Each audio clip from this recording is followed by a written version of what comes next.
Hey guys, welcome back to our new video.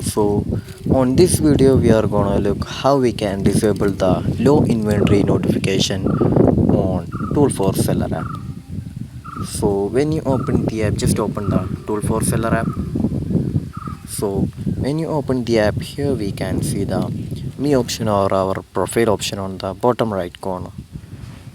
So we need to just tap on the bottom right corner. So after tapping here we can see the notification setting right there. In the right side of the manage marketplaces option, we can see the notification setting option right there. Just tap on it. So after tapping in the notification setting, we can see the low inventory alert right there. Just tap on it. So here we can see the all stores right there. Just tap on it. So this is how we're gonna disable the low inventory alert notifications on Tool4seller app. So I hope this video was useful for you. So just do like, share, subscribe to our channel. Thank you.